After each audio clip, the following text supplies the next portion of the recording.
Before we start the show, please don't forget to subscribe to ClimateTech with Kentaro on your favorite podcast app if you haven't already. While you're there, you can also rate and leave us a review. Help us reach more listeners and build a community of climate tech enthusiasts and problem solvers. Thanks for your support, and now on to today's episode. I feel like I should stay in my lane. As my mother told me, I had a face for radio, a body for puppetry, and a voice for mime. So I'm... Wow, she took that one way far. I love it. She went for the trifecta there. So I'm a behind-the-scenes kind of fella.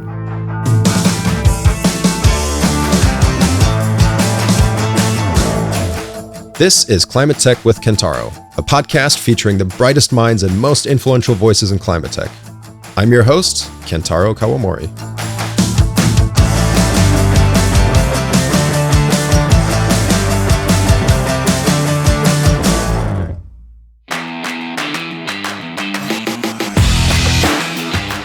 When I was thinking about what this podcast could bring to the climate tech community and climate broadly, I zeroed in on creating a show that's both educational and entertaining. And I'm truly lucky that our next guest, Jonathan Shieber, said yes to coming on the pod before we even launched.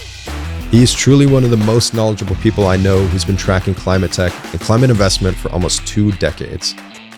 Jonathan was named climate editor at TechCrunch before he absconded the post and joined Iron Man himself, Robert Downey Jr. and his team at Footprint Coalition. There, he's now the chief editor and venture partner. In this episode, John and I cover a lot of ground, everything from the stories he's tracking to all the cool stuff they're doing at Footprint that will help us get to a climate-positive future. Also, a quick warning, there's some salty language in this episode. TechCrunch has become like the farm league for VCs at this point.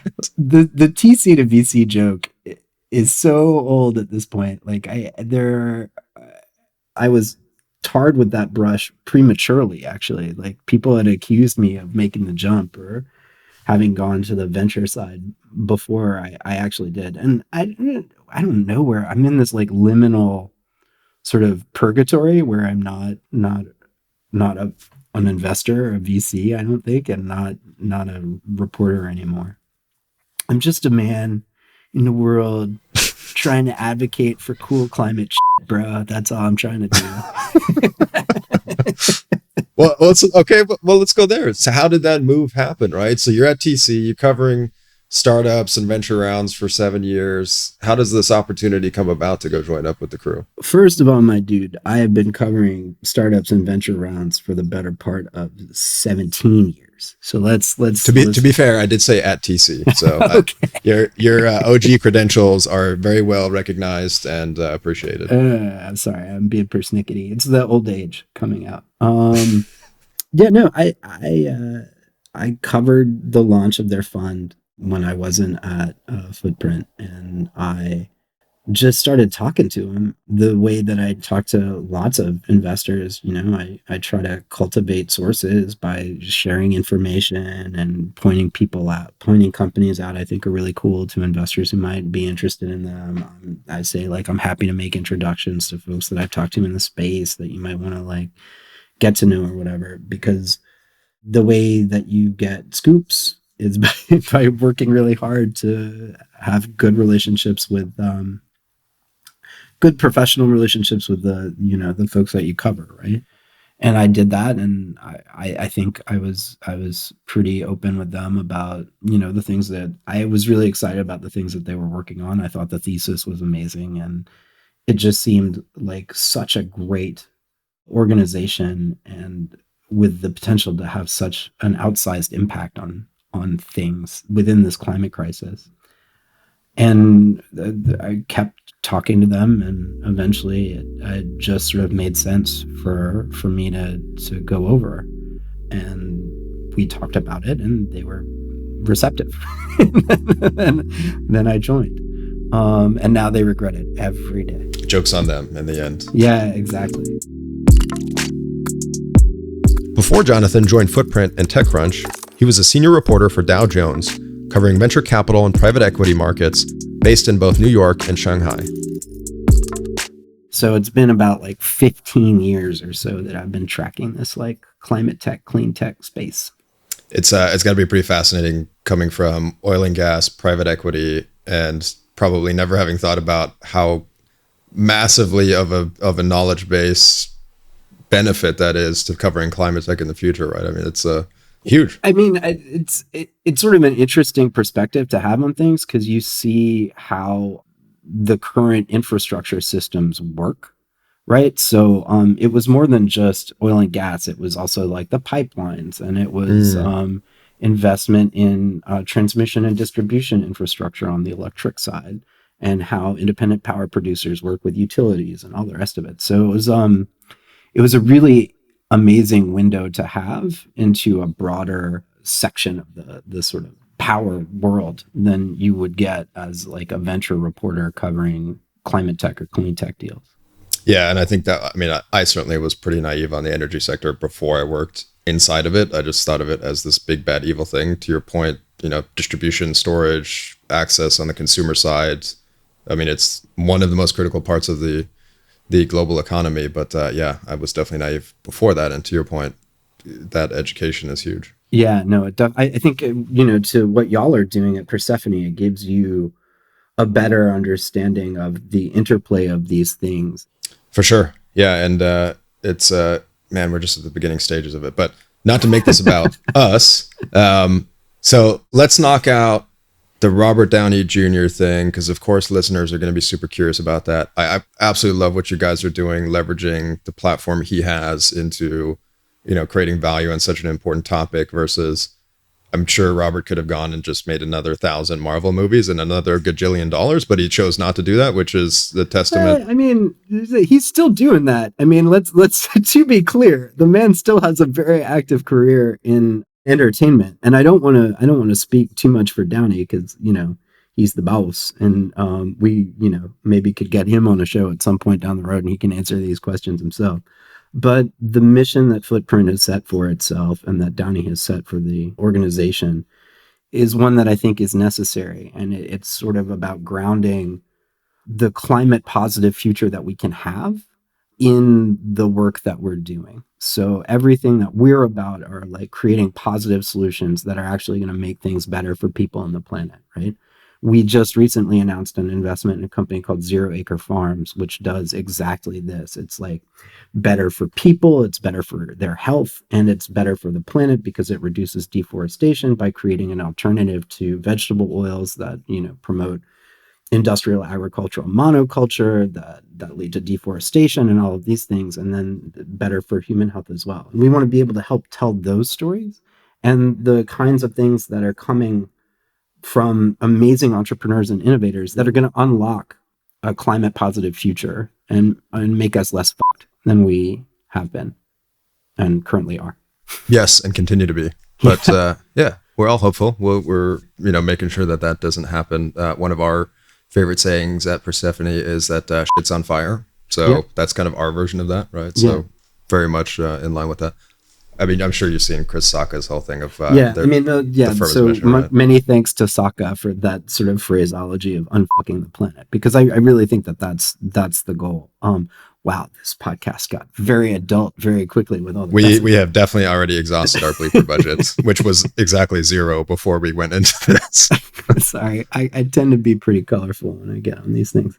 I'm going to try and refrain. Can you beep this out? You can beep this out, right? Oh, we're definitely going to beep it. It makes it sound so much cooler. It does. We'll be like one of those, one of those songs where they're doing the radio play and you only hear like every second or fifth or eighth word because of all of the cussing. Anyway. It's like when you hear a Nelly song, like you don't actually have any idea what it's about, but if it's on a censored station, it's just a bunch of really cool beats. I was going to go with Wu-Tang, but yeah, same.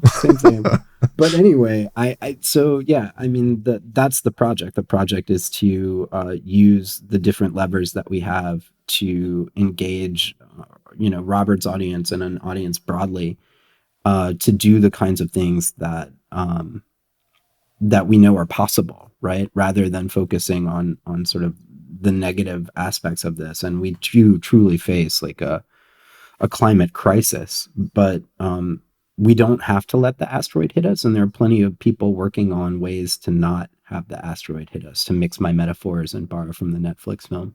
I was going to say definitely a nice Netflix plug there. You know, we'll get it in. So that's the project. That's really what we're trying to do, and the storytelling informs our investing because, you know, as I write about and cover and you know, advocate for these different positive technology solutions and come across some awesome innovators and new companies that are doing cool things, then, you know, I can kick that over, put on my venture hat and wear my venture partner hat and say to my fellow partners, you know, this is something that we should check out because it's really interesting. It's super early stage and it could be really powerful. And we'd love to be able to support it as much as we can. And then on the nonprofit side, that early research that we're getting into window into informs the kinds of stories that I'm telling because I can expose some of this really early stuff that folks are trying to do that's really cool.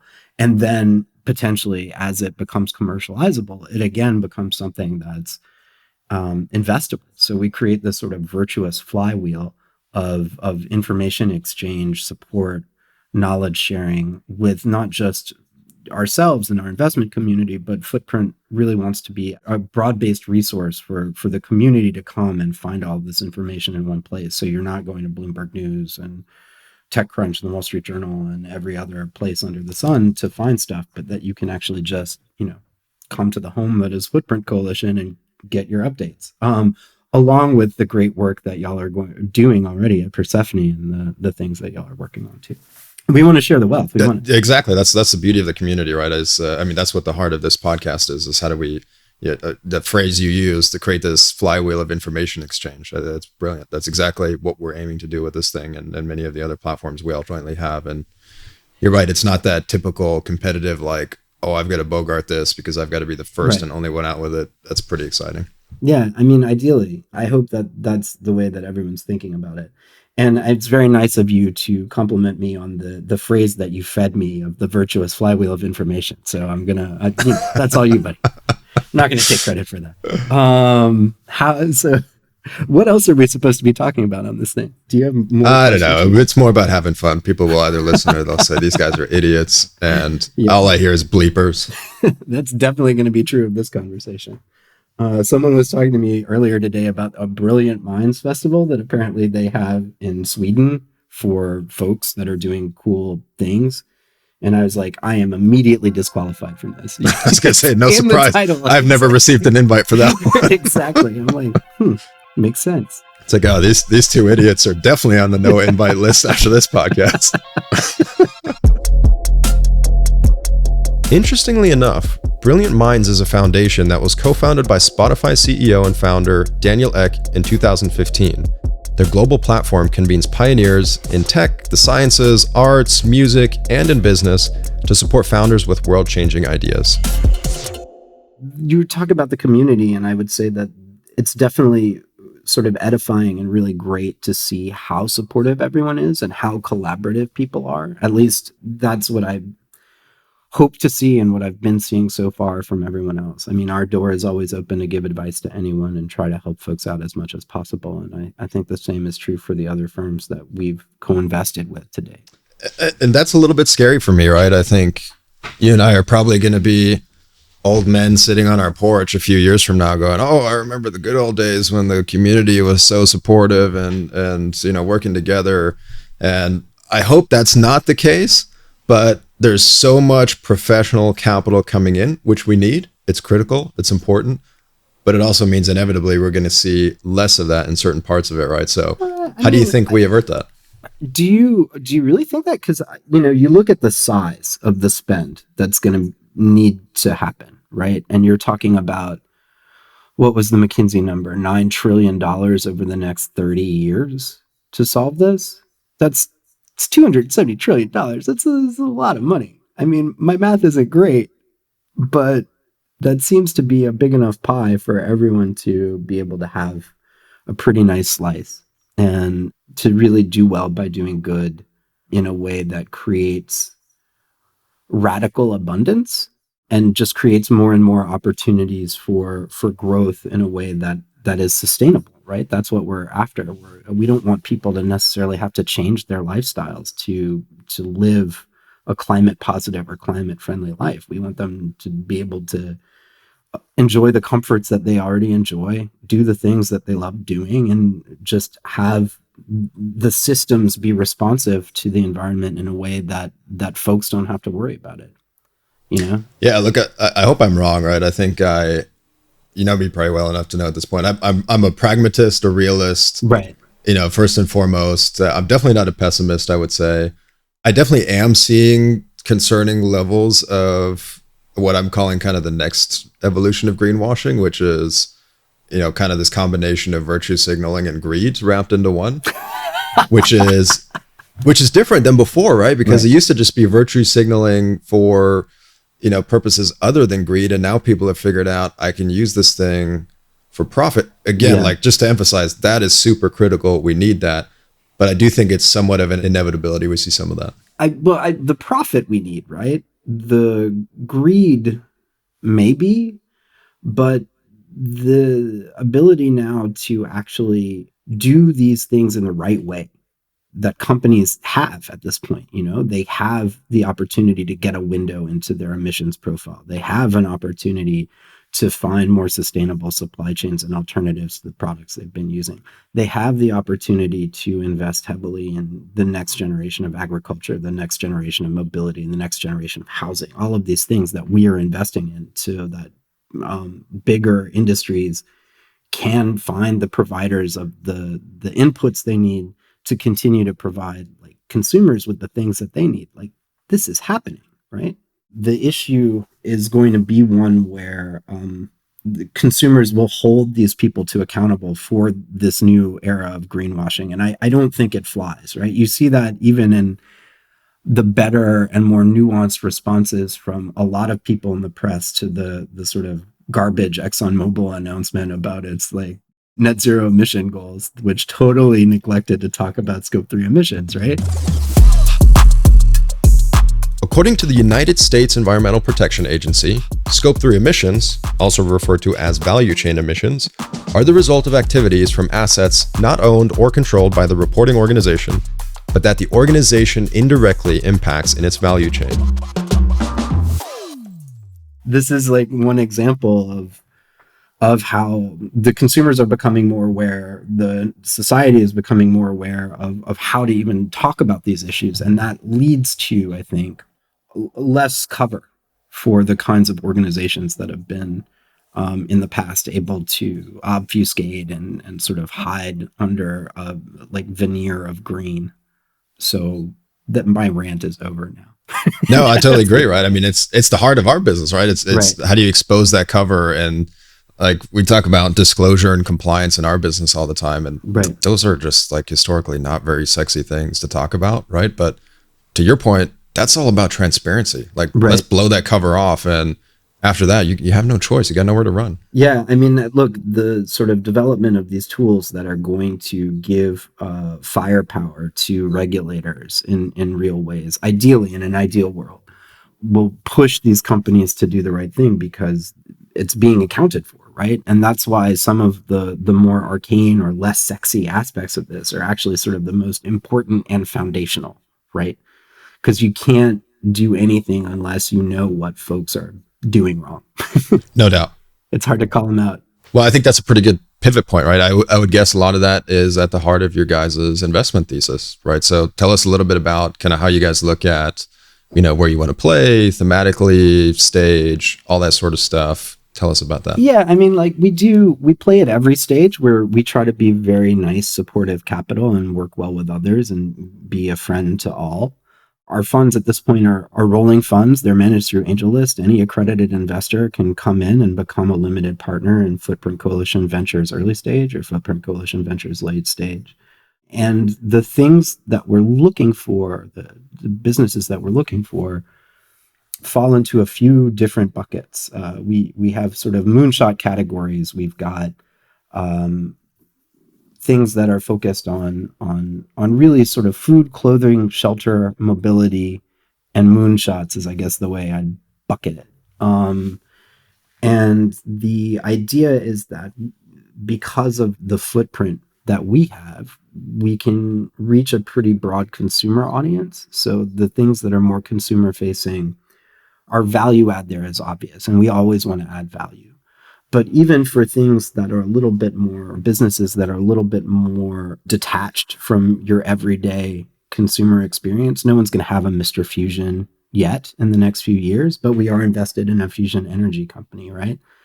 And the idea there is we can also tell stories that can capture the imagination, ideally, of an audience and get them comfortable with these new technologies and how transformational they're going to be. And that is one of the things we're working on. We're trying to develop storytelling opportunities that go beyond documentaries or go beyond sort of reality TV entertainment, which we're also working on, but really try to reach at that sort of audience that's hungry for climate stories that could probably be better served by more climate positive stories than the ones that are on offer currently.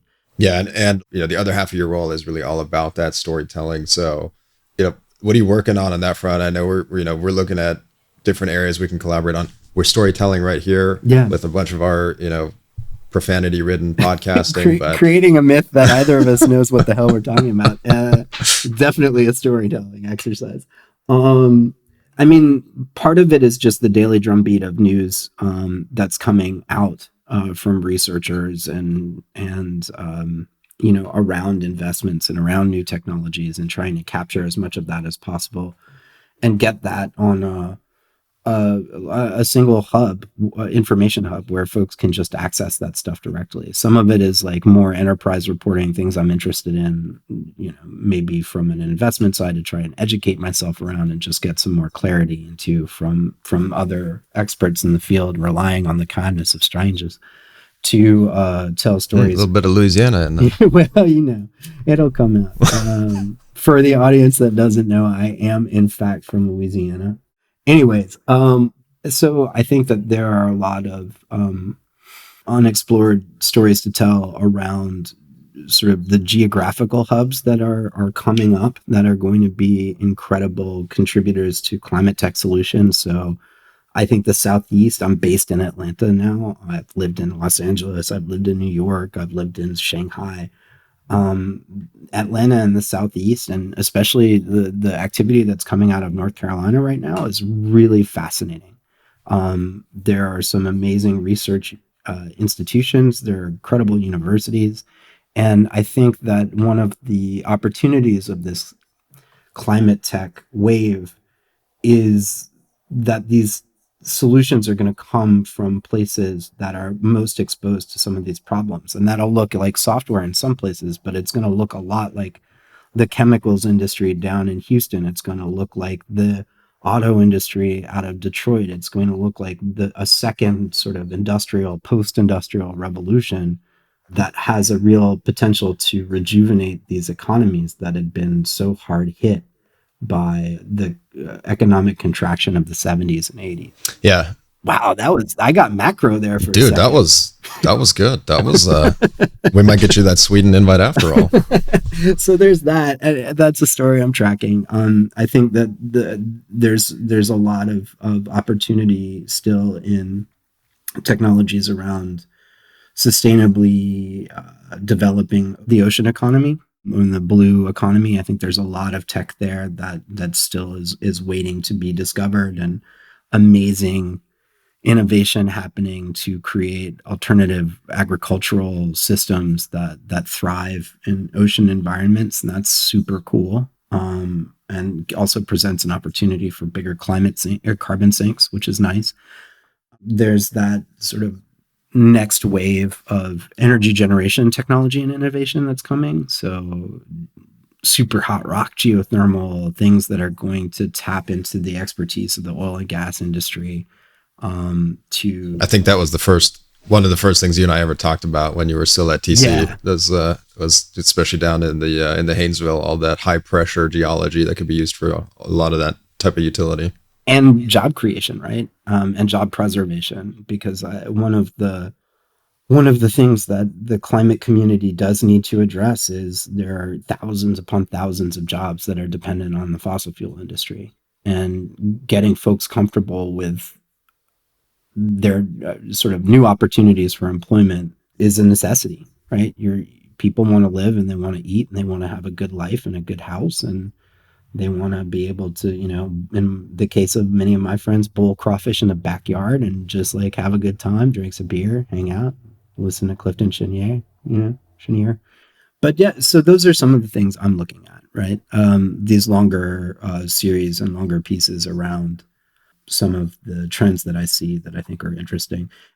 What are you most excited about when you think about where the industry is heading right now? What's the coolest thing to you?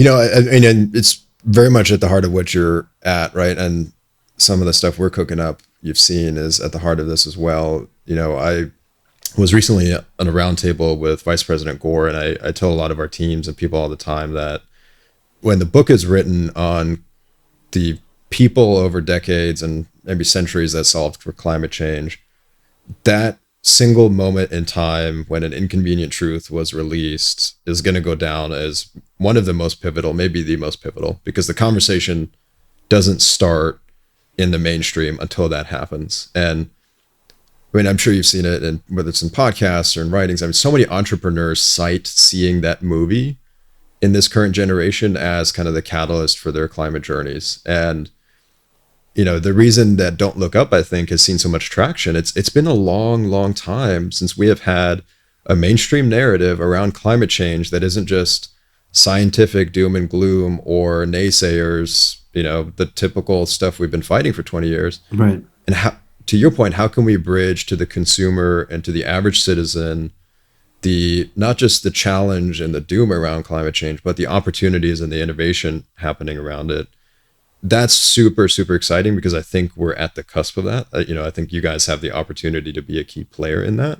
And it's not different than the role of journalism plays in markets and keeping governments accountable and keeping democracies alive, right? Is that information flow that is relatable, ingestible, and to some degree entertaining as well, it is super critical, right? If this just continues to be a niche thing, then I think people forget there's a reason that there's such a fight for the third estate, the fourth estate, right? It's critical. You have to have the narrative behind all this to enter the mainstream. You have a much less jaundiced view of journalism than I do, I think. I actually know. I still sort of believe. Sort of. I mean, this gets into other kinds of sustainability, I think, and sort of the entire endeavor is really under threat from the inability to come together around a collective notion of truth in many ways, and this idea that every truth claim is contested is sort of a pretty dangerous one. And it's definitely valid that there are ways to view the world through different lenses and see two different images from the same set of objective truths. But the underlying thing is that there are objective truths, right? Or should be.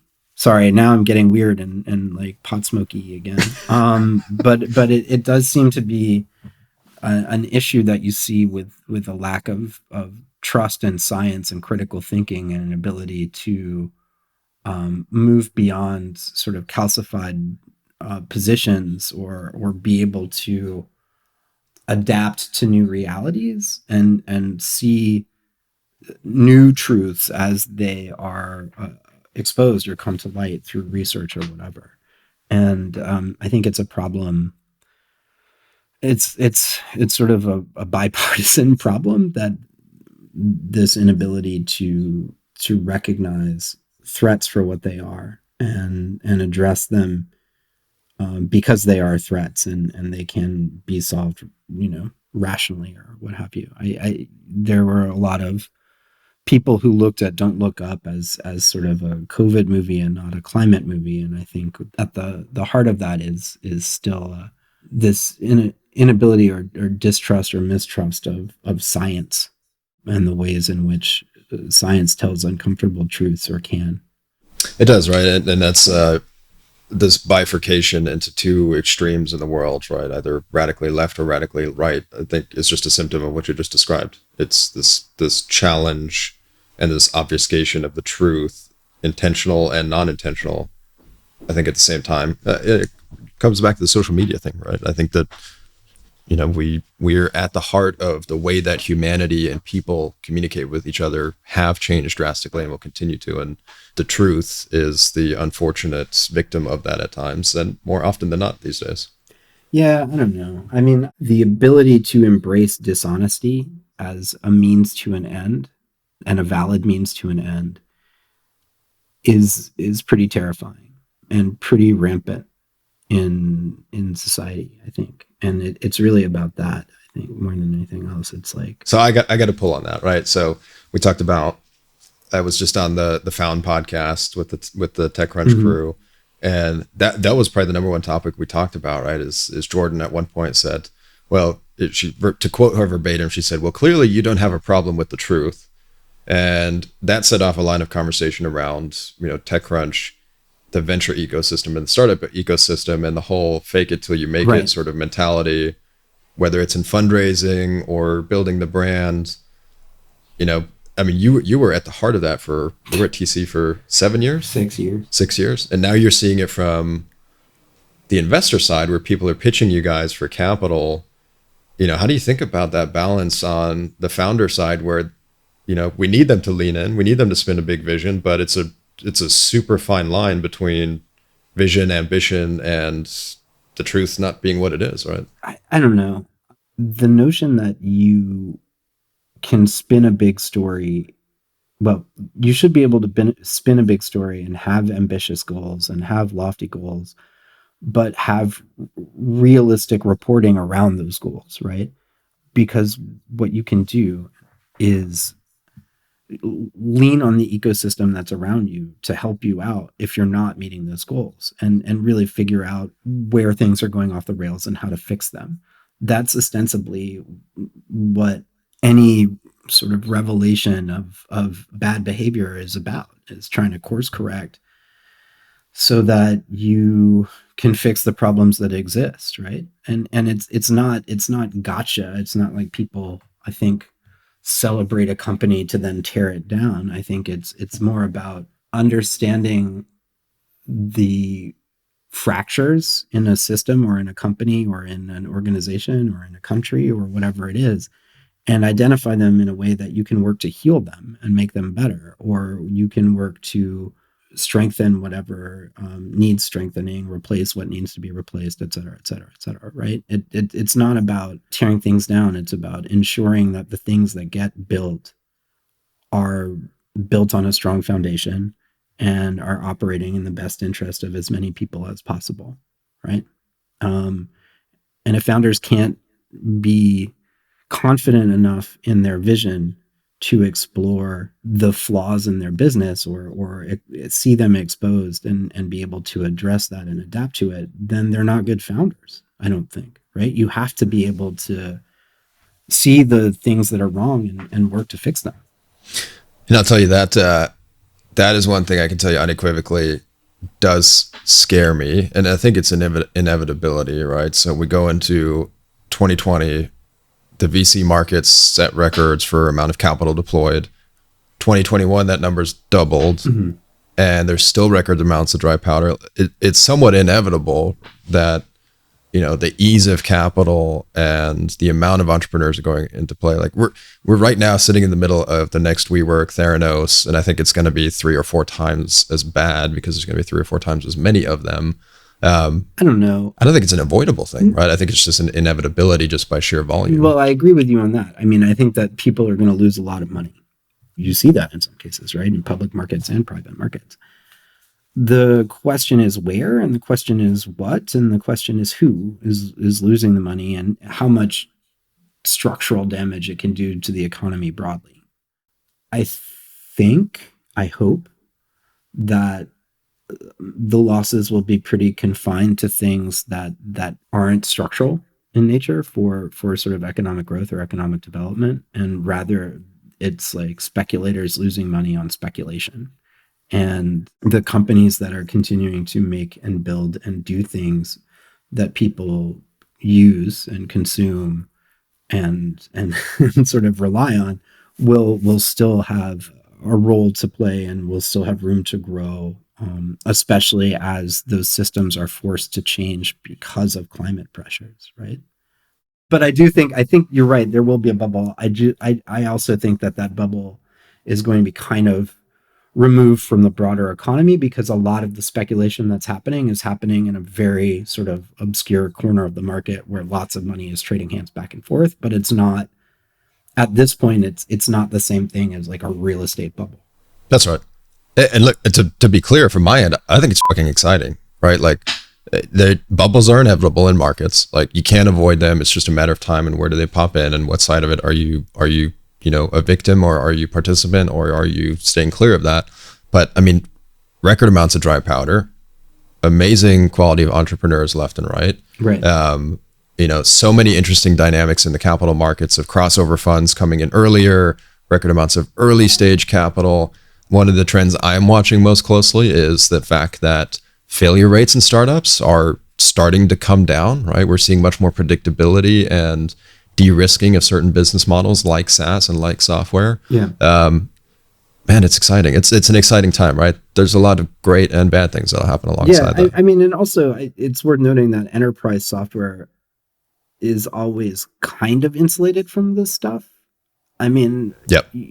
Consumer internet things have gone up and down and up and down, but businesses want better and more efficient ways to run. They need better understanding of the massive amounts of data that they are now collecting, and finding efficiencies through software is something that folks spend on pretty regularly and steadily. So that side of the market, I think, is pretty safe.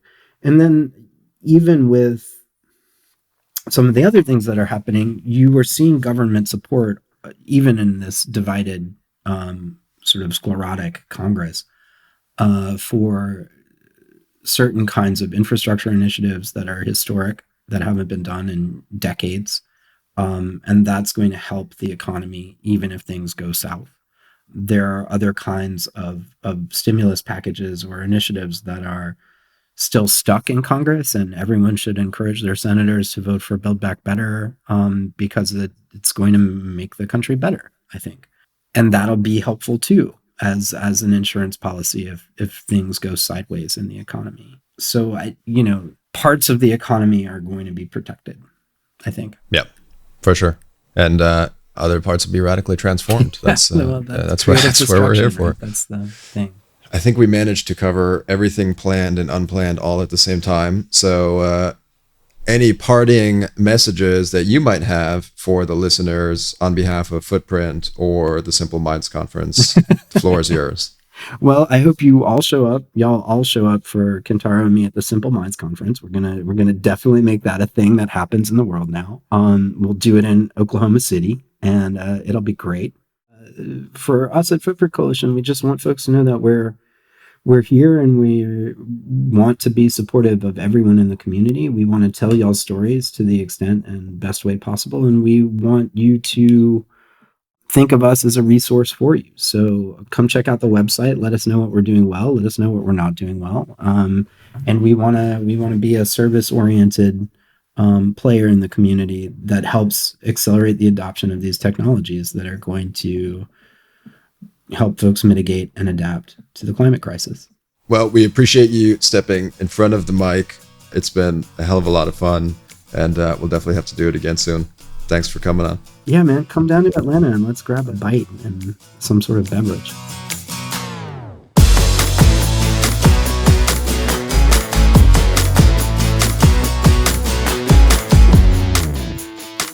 I had an absolute blast with John Shieber. If you want to reach out to him, you can literally call him. His number is on his Twitter bio, @jshieber. You can also email him at editor@footprintcoalition.org. We'll put all these in the show notes, of course. Before we go, please don't forget to subscribe to ClimateTech with Kentaro on Apple Podcasts, Spotify, or wherever you listen. Thanks for listening, and I'll catch you on our next episode.